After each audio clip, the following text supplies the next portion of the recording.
Keputusan Presiden Joko Widodo mengangkat Gus Yakut Holil Qomas sebagai Menteri Agama mendapatkan apresiasi dari banyak pihak. Salah satunya datang dari cendekiawan Muslim Indonesia Ulil Absar Abdallah.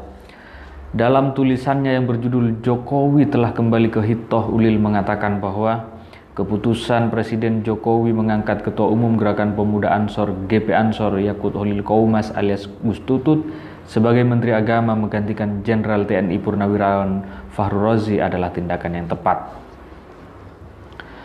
Keputusan ini diumumkan kemarin 22 Desember tepat pada Hari Ibu sebagai bagian dari reshuffle kabinet. Ini juga sekaligus langkah politik di ujung tahun yang amat tepat. Inilah alasan-alasan kenapa kebijakan Presiden ini saya anggap tepat.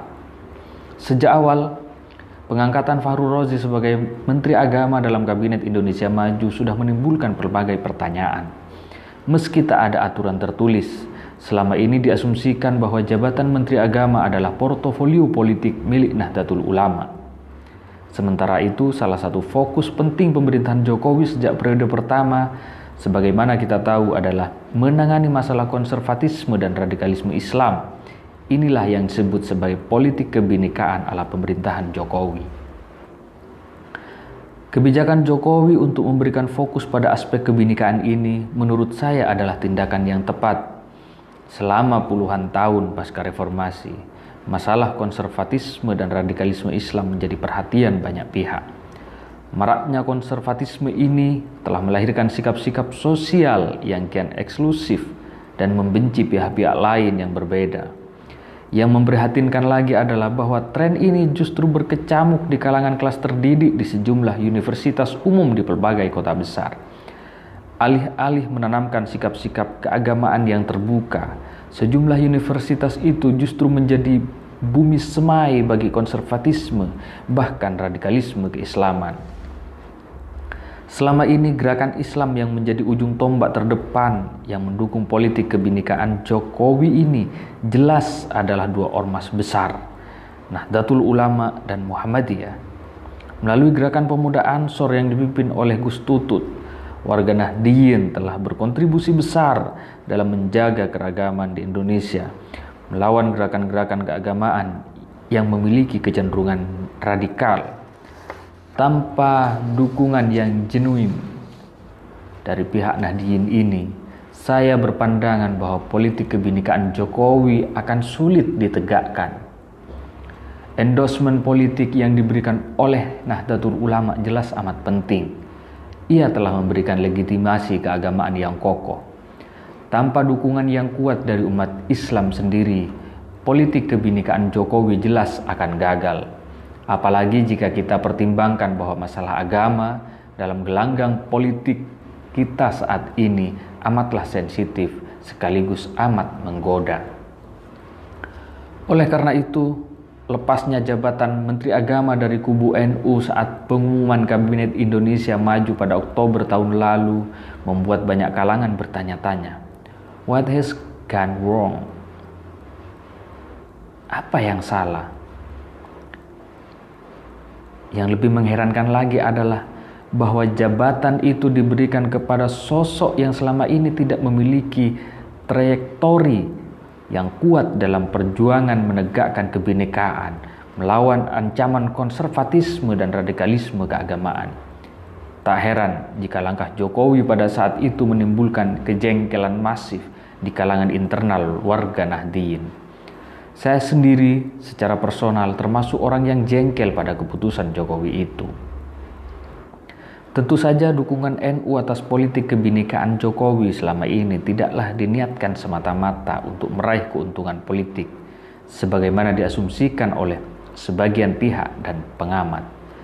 Sebagai warga NU, saya merasakan detak jantung warga Nahdliyin di kalangan akar rumput. Saya memiliki feeling yang kuat bahwa dukungan mereka atas politik kebinekaan dan perlawanan mereka terhadap kelompok-kelompok yang memperjuangkan ide negara khilafah misalnya benar-benar merupakan tindakan yang genuine. Ideologi cinta tanah air, hubbul waton, tertanam dengan kuat dalam tradisi warga Nahdliyin sejak awal berdirinya organisasi ini.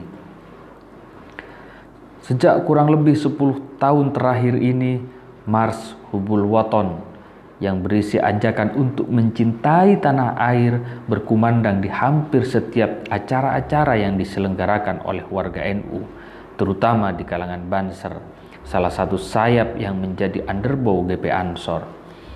Salah satu momen penting dalam sejarah Nahdlatul Ulama terjadi pada 1984 saat organisasi ini menyelenggarakan Muktamar ke-27 di kota Situbondo, Jawa Timur. Itulah momen ketika para kiai dengan cara kultural yang khas pada mereka dan dengan argumen yang selaras dengan tradisi intelektual dan spiritual pesantren memutuskan untuk menerima Pancasila.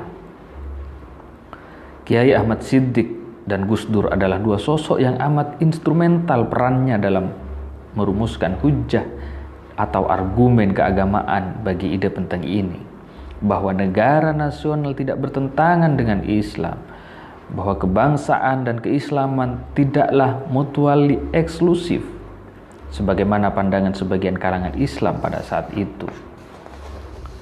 Puncak ikonik dari pembelaan warga NU atas budaya keragaman menurut saya adalah tindakan seorang warga Banser dari Mojokerto bernama Rianto. Ia harus gugur karena menjaga sebuah gereja Protestan di kota itu. Ia meninggal karena serangan bom di gereja Sidang Jemaat Pantekosta di Indonesia, Ebenezer Mojokerto, Jawa Timur 24 Desember 2000. Itu adalah tahun kelam bagi warga Kristen dan Katolik di Indonesia.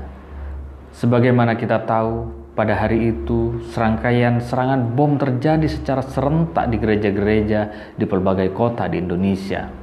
Medan, Pematang Siantar, Batam, Pekanbaru, Jakarta, Bekasi, Sukabumi, Bandung, Pangandaran, Kudus, Mojokerto, dan Mataram. Bagi saya, ini bukan saja tahun kelam bagi umat Kristen atau Katolik, tetapi juga umat Islam karena tindakan ini dilakukan oleh oknum-oknum yang mengatasnamakan Islam. Islam tidaklah pernah membenarkan serangan atas rumah ibadah umat lain, bahkan dalam situasi perang sekalipun, apalagi pada masa damai. Tindakan kepahlawanan Rianto ini adalah simbol yang paling kuat dari warisan pemikiran Gus Dur yang selalu membela kaum minoritas sepanjang hayat. Pengaruh Gus Dur inilah yang hingga sekarang terus membekas dalam memori kultural anak-anak muda NU khususnya dan warga Nahdliyin pada umumnya. Tentu saja tidak semua warga NU setuju pada tindakan Banser untuk ikut menjaga gereja selama perayaan Natal. Perbedaan pendapat adalah hal wajar di dalam tubuh NU. Tetapi sikap Banser ikut menjaga gereja dan umat minoritas lain di Indonesia menjadi pemandangan yang umum selama bertahun-tahun terakhir ini. Sesuatu yang bagi saya amat membanggakan. Kalangan yang beranggapan bahwa pembelaan warga NU atas kebinekaan dan keragaman digerakkan oleh pamrih politik, sebagaimana pernah dikemukakan oleh seorang peneliti Australia itu, jelas tidak tahu atau pura-pura tidak tahu sejarah panjang berkembangnya gagasan-gagasan Gus Dur di tubuh warga NU.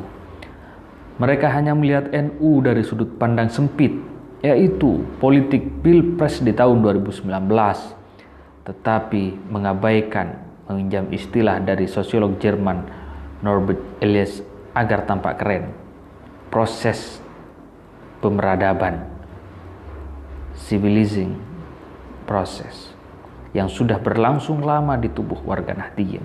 Proses ini dimungkinkan karena ajaran-ajaran Gus Dur yang terus dipertahankan hingga sekarang. Mereka yang beranggapan bahwa warga NU mendukung politik kebinekaan Jokowi karena hendak meraih keuntungan politik tertentu adalah orang-orang yang menderita miopia sejarah. Saya justru berkata sebaliknya, pemerintahan Jokowi berani mengadopsi dengan firm politik kebinekaan selama ini, berhadapan dengan kelompok-kelompok intoleran, antara lain karena ada sokongan moral yang kuat dari ormas-ormas Islam moderat seperti NU dan Muhammadiyah. Jangan dibalik. Itulah sebabnya Keputusan Presiden Jokowi mengangkat Gus Tutut sebagai Menak adalah tindakan yang tepat. Jokowi telah kembali ke hitoh politik yang benar. Tindakan ini lebih sesuai dengan platform besar pemerintahannya yang hendak mengatasi secara serius problem konservatisme dan radikalisme agama di Indonesia. Langkah Presiden ini juga lebih sesuai dengan kehendak pemerintah untuk memasarkan model Islam yang moderat ke dunia internasional. Langkah ini jelas lebih kompatibel dengan wacana moderasi keagamaan Wasatiyah al-Islam yang dicanangkan oleh Kementerian Agama di bawah kepemimpinan Menak yang lalu, Lukman Saifuddin. Dengan mengatakan ini semua, tidak berarti bahwa langkah-langkah Presiden Jokowi dalam menangani masalah konservatisme dan radikalisme keagamaan di Indonesia seluruhnya tepat. Bagi saya, ada sejumlah masalah yang harus dibereskan dalam politik kebinekaan Jokowi. Tetapi ini adalah tema untuk tulisan lain. Biarkan saya menikmati eksistemen atau kegembiraan dulu atas kebijakan Presiden Jokowi yang baik dan tepat ini. Itulah pernyataan Ulil Absor Abdallah dalam tulisannya Jokowi telah kembali ke hitoh. Kita ikuti apakah pernyataan Ulil ini sesuai dengan harapan-harapan masyarakat serta kerja-kerja dari Kementerian Agama. Akankah menjunjung kebinekaan atau justru akan melahirkan konflik-konflik baru keagamaan di Republik ini?